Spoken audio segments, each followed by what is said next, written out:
Also live from the John Mackintosh Hall tonight, where Cristina Cortez will be telling us how those votes, how the counting of Gibraltar's votes, which were cast on Thursday, is going. And of course, those votes will be pooled together with those cast in the southwest of England, where our reporter Kevin Ruiz is, to make sure that we hear as soon as it happens who will represent Gibraltar and the southwest in the European Parliament. We'll hear from Christina and from Kevin in just a few moments. But first, Jonathan, a big night for you.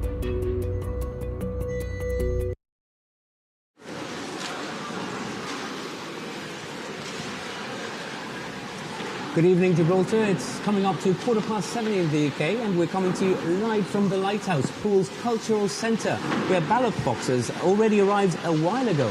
And surprisingly, as you can see in the background, civil servants are already hard at work counting on those papers, counting those ballots.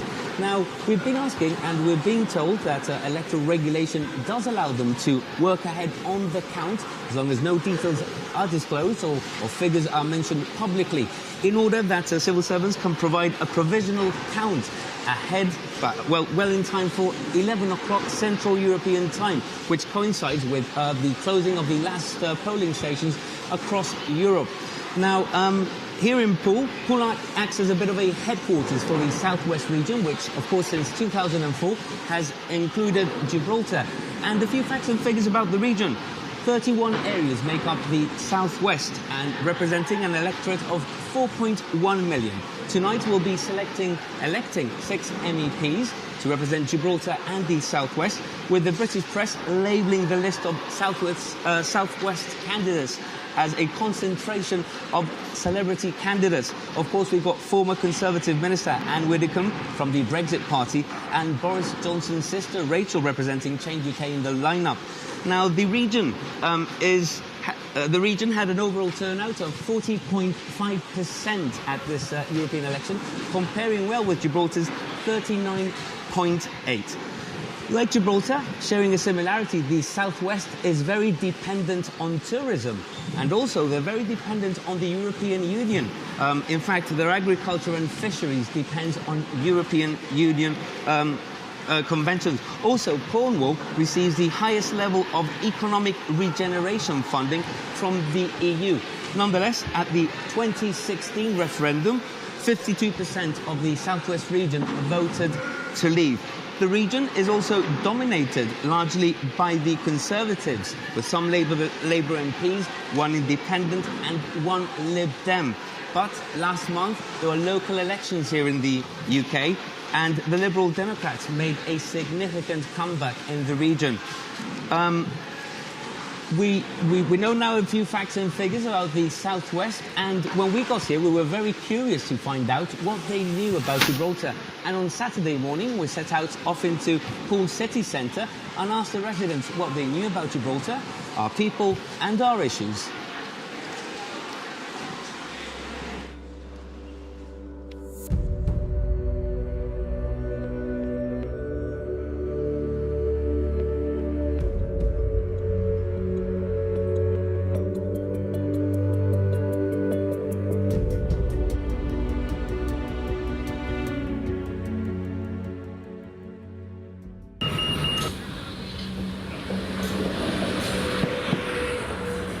Visited once. I know a little bit about the history. My wife used to live in Gibraltar many years ago.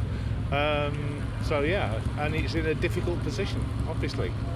You know, British dependency, but right on the doorstep of Spain, and obviously from an economic perspective, the connection with Spain is obviously really important for Gibraltar, I would think. And are you aware that Gibraltar is part of this region of the southwest for the purposes of European Parliament representation? I wasn't, but that's interesting. Yeah, I know. Why do you find it interesting? We elect the same people to represent us at Europe. Do you think that is something workable? Do you think it's not the ideal? You should probably have your own. And why is that? I think because you know, the number of people in Gibraltar relative to the whole southwest. You know, how do you have your voice heard? And about our issues perhaps being different? Yeah, I think they are different because economically you're even more dependent on Europe than probably the UK is. So because of that, cross-border labour force and all that sort of stuff, I would think, yeah. Voted, was it 90-odd% to remain, which is obvious that probably that you would do because of the Spanish question. But I would hope that we'd still support Gibraltar. And I think that's a bit of a red herring, really, isn't it, the whole thing? I totally see that's not the first situation. I can see Gibraltar has their own particular needs and geopolitical situation, and I do feel Gibraltar should have his own MEP. Definitely, yeah. I think they should be the way forward. I've been to Gibraltar, as I say, some years ago, and it's a little bit of England, totally sort of a little island, really, of England. And I was very surprised how English it was. So, yes, I mean, other than that, as a visitor, living there, obviously, is a completely different thing, And were you aware that Gibraltar is enfranchised with the South West and will be selecting the same MEPs for representation? No, that is unbelievable. Why do you say that? Well, because the issues have got to be so different, haven't they? The South West issues have got to be completely... Because Gibraltar is a little enclave, really, of its own, isn't it? So I don't see how you can be put together with the South West. That's totally different.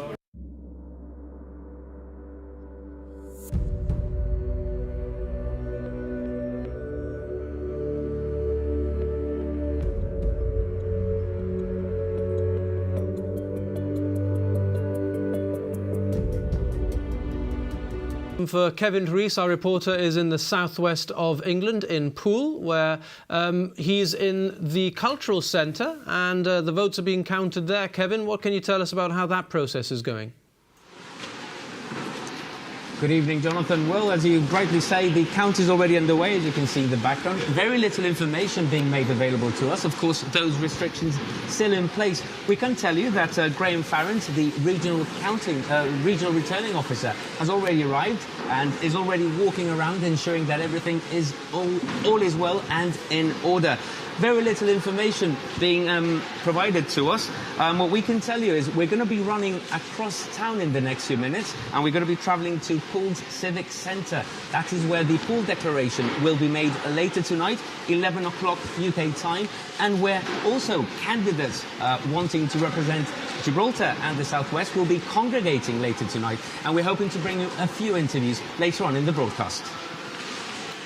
All right, thank you, Kevin Ruiz. We look forward to that. GBC's live coverage from Gibraltar, from Broadcasting House, from the John Mackintosh Hall and from the southwest of England. We'll be back at about 10 p.m.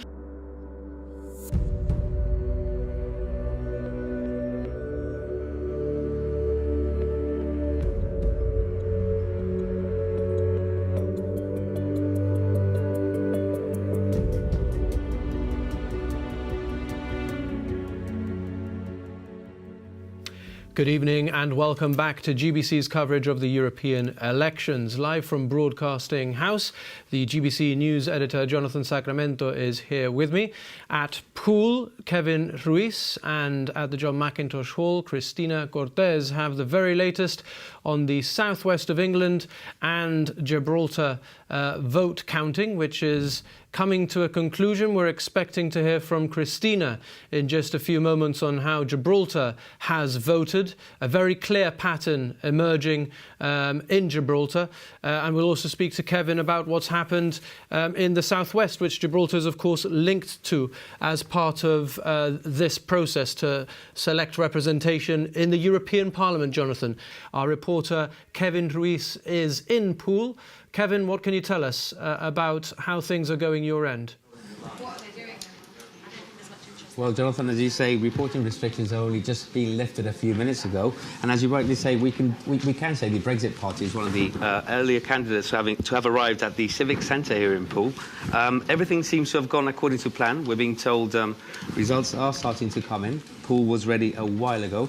We're possibly waiting for that 11 o'clock time that was agreed, and things are moving quite fast. Results are expected in the next half hour or so, and candidates continue arriving here at the Civic Centre.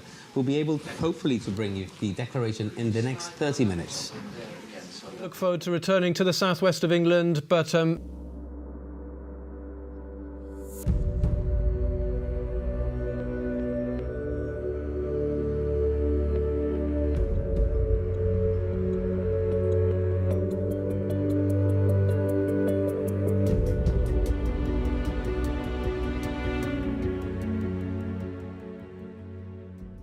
I think we need to get on with it, and as everyone does. And yes, I just feel that Nigel Farage speaks the truth, and he's a bit more honest than maybe most of the other politicians. So yeah, for me, that was the party I needed to back. It's just gone on and on now to the point that I think people are so fed up and they just want it done. I went for Lib Dem because I think the two main parties are broken right now, basically. And on the whole Brexit issue? No, I was a Remainer, firm Remainer. But, you know, the vote was what the vote was. We just need to execute it or not, but make our mind up, basically. How do you feel about the situation possibly prolonging itself even more now with the latest developments yesterday, Theresa May's resignation, announcing her resignation? I think, honestly, it's a ridiculous state to be in. But again, we are where we are, and I don't think anybody's going to have an easy job following on from it. They just won't. We voted for the Brexit Party. Unfortunately, we've had an appalling Prime Minister who has no intention really of leaving. She's a Remainer. She surrounded herself with Remainers. And this is how it's ended up. It's just gone on and on and on.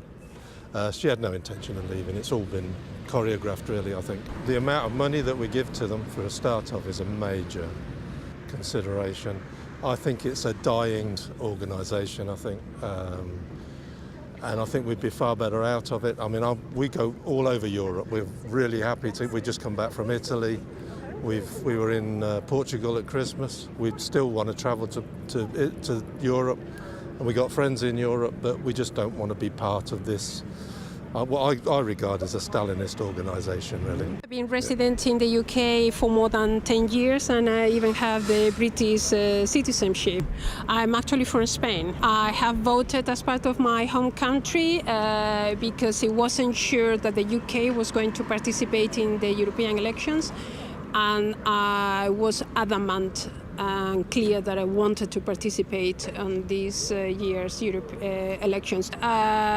Because of all the situation in Europe, and in particularly with the Brexit, I was very clear I didn't want to miss these ones. I have also dual nationality, dual citizenship. I live also here in Poole. We live together since 10 years here. I always participate in European elections.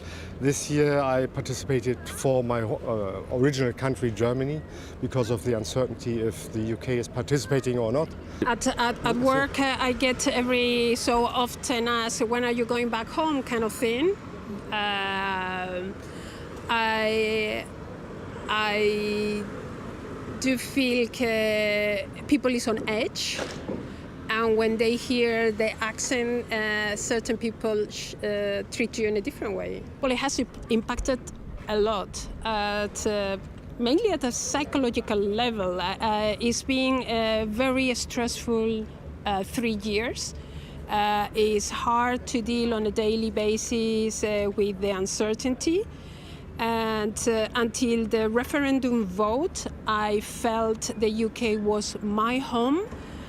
Since the referendum vote, I don't have that feeling at all, I'm afraid.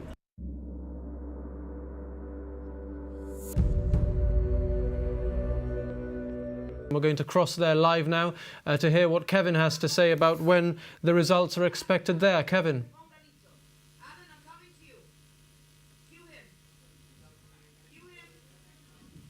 Just received a new batch of results, and as we predicted, the Brexit Party smashing the opposition here across the different areas in the southwest. We got in West Devon, total papers included were counted 19,713, and we had the Brexit Party securing 7,968 votes. We can tell you in North Somerset, over 62,000 balloted papers, and the Brexit Party taking 23,388 votes. Liberal Democrats are second close with 14,853. We can tell you Swindon with an total papers included in the count, over 53,000. We had the Brexit Party securing over 19,000 votes. The Labour Party coming in second with nearly 8,000. And we can tell you, Sedgemoor, for example, also 14,000 votes, over 14,000 votes for the Brexit Party. Total number of balloted papers, 31,000. So the pattern was the one that was really predicted. It seems positions have not shifted here in the southwest, contrasting greatly with the feeling in Gibraltar. We still haven't got an indication as to when the declaration will be made, but with results coming in thick and fast, we're hoping that will be in the next few minutes. We'll be coming to you as soon as we have further developments.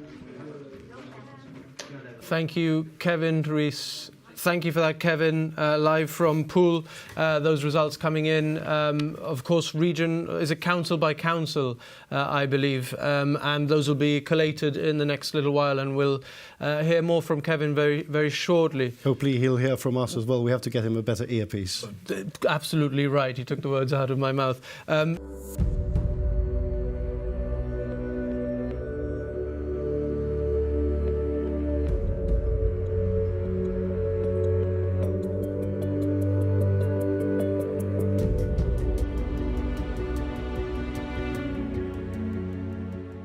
Our reporter Keith Ruiz is there and has the latest from Poole. Kevin, did I say Keith Ruiz? Kevin Ruiz.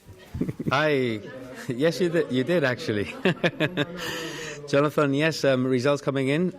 Most of the results are in. We're just waiting for two more results before we can move on with the declaration. But a very clear pattern emerging now. As was predicted, the Brexit Party smashing it across the regions. Another emerging pattern is the Greens and Labour alternating in second and third positions across the 29 regions that have already come in. Change UK making having very little impact in any of the regions, in any of the areas, as have, and also of note, the collapse of the Conservative Party, of course. Like I say, I think we're just a few minutes away from the declaration. The media has taken their place. We've got Anne Whitcomb here awaiting the results. We've also seen a number of candidates. Very few have actually come down to the Civic Centre here in Poole. And it's just a waiting game now. I think we're just a few minutes away. Jonathan.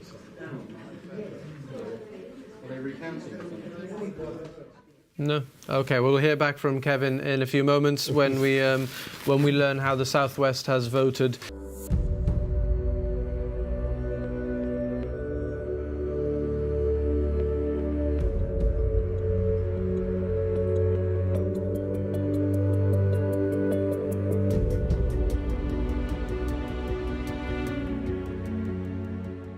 We'll remind you of the results in just a moment. Our reporter Kevin Rees is in Poole, where they were read out just moments ago by the returning officer there. Kevin. Yes, Jonathan, it's nearly the end of the night now, as you just say, the declaration just having been read and those results announced. Now we know Brexit Party, the new party, has secured 3 seats, sending a very clear message, with the Liberal Democrats securing 2 and one seat being secured by the Green Party. The Conservatives, of course, have lost their seat. The room is full of journalists, all interviewing the different candidates, and even those who've lost their seats as well. I think that's where we're going to be wrapping up, and we're going to be trying to secure those interviews to bring you later on in the week. From all of us here at Poole in the southwest, it's a very good night, and it's back to Broadcasting House. To Kevin Rees on his first overseas assignment, and to Alan Guerrero on his last after almost 4 decades for GBC. He will be missed.